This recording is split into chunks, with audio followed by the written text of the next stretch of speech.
네, 여러분 안녕하세요. 7월 28일 수요일 인사드립니다. 크립토 모닝 소피입니다. 잠깐 마이크 상태가 좋지 않아서 재녹음을 하느라고 가뜩이나 늦었는데 조금 더 늦었네요. 자, 오늘 시장 그래도 분위기가 좋아서 기분 좋게 시작할 수 있는 것 같아요. 비트코인 점유율 50% 넘겼습니다. 가격도 4만 달러까지 거의 다다랐고요. 그리고 이더리움 등 디지털 자산 주요 시총 상위권에 있는 것들 대부분 상승하면서 시장 분위기 이끌고 있습니다. 비트코인 7거래일간 30%, 이더리움 27% 오르면서 분위기 상당히 좋고요.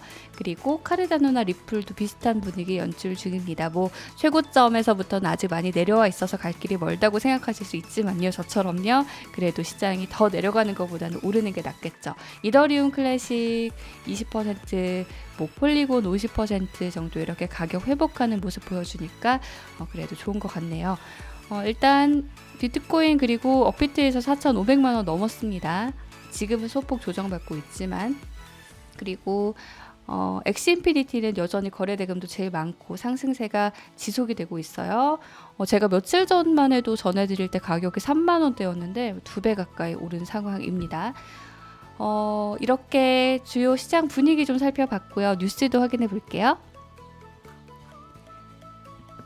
디지털 자산과 주식 거래 앱 로빈후드가 변동성이 심한 디지털 자산 가격의 특성을 고려해 사용자를 더 잘 보호할 수 있는 방안을 모색하고 있는 걸로 알려졌습니다. 셀로 기반 디지털 지갑 벨로라가 2천만 달러 투자를 받았습니다. 셀로로부터 독립회사가 될 거라는 소식입니다.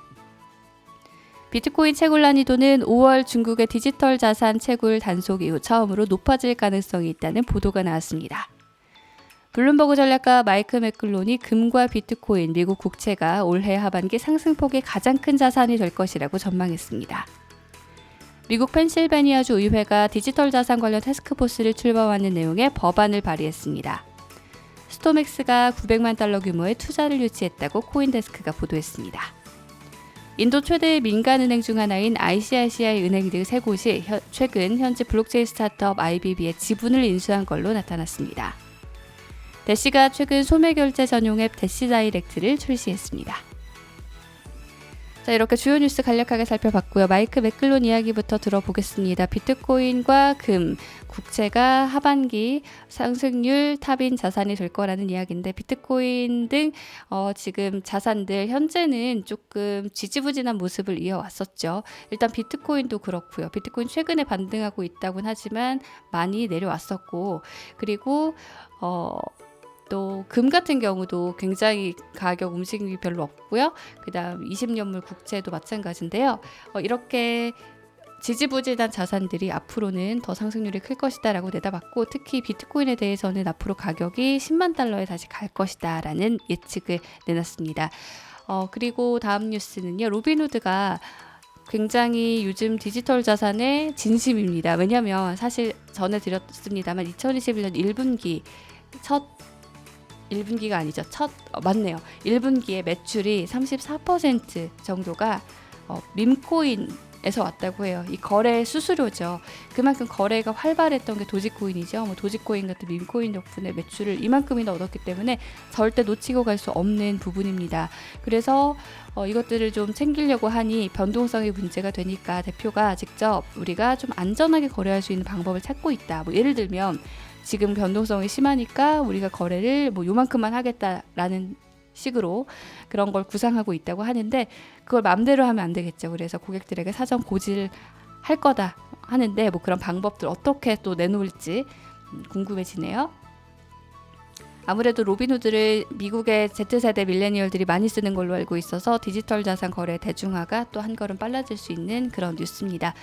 그리고 셀로의 디지털 지갑인 벨로라가 2천만 달러를 투자를 유치했다고 하는데, 제가 이 뉴스를 굳이 가져온 이유는 안드레슨 호로위츠 같은 전통의 투자 회사들이 요즘 계속 이 투자 받았다 하고 딱 보면 많이 나오더라고요. 그렇기 때문에 전통 금융 쪽에서의 투자자들, 인터넷 시대도 그렇고 항상 어떤 상승하기 직전, 대세가 되기 직전에 투자를 잘 했잖아요. 이번에도 디지털 자산과 블록체인 쪽에 아주 열심히 투자를 하고 있다는 소식 전해드리기 위해서 가져와 봤습니다. 자, 그리고 이 셀로 기반의 디지털 원래 벨로라는요, 투자를 받으면서 이제 셀로로부터는 독립할 계획이라고 합니다. 비트코인 채굴이 5월 이후 처음으로 난이도가 올라갈 수 있다라는 뉴스인데요. 코인데스크의 보도고요.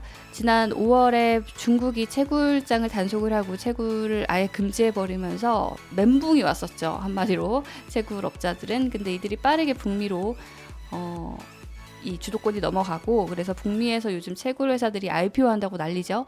그리고 중국 채굴자들도 방법을 항상 찾습니다. 그래서 해외 서버를 두고 다시 채굴을 시작했다는 것이 주요 요인이라고 하는데, 채굴 난이도가 높아진다는 거는 결국 이 블록을 채굴할 때 컴퓨팅 파워도 많이 든다는 거고, 그리고 그 채굴 기계가 더 많이 온라인상에서 활동을 하니까 계속 채굴 난이도가 올라지는, 그래서 비트코인 네트워크는 더 안전해지는 그런 효과를 낳죠. 그래서 비트코인 가격도 상승하는 데 도움이 되는 그런 뉴스라서 채굴 난이도에 관련된 뉴스도 가져와 봤고요. 네, 이거는 뭐 어제 내용인데 비트코인 거래량이 다시 돌아오고 있다라는 뉴스였습니다. 자, 이렇게 오늘의 주요 뉴스들 짧게 살펴봤고요. 일정 확인해 보겠습니다. 네, 수요일 방송은 여기서 마치겠습니다. 오늘도 좋은 하루 보내시고요. 저는 내일 다시 인사드리겠습니다. 고맙습니다.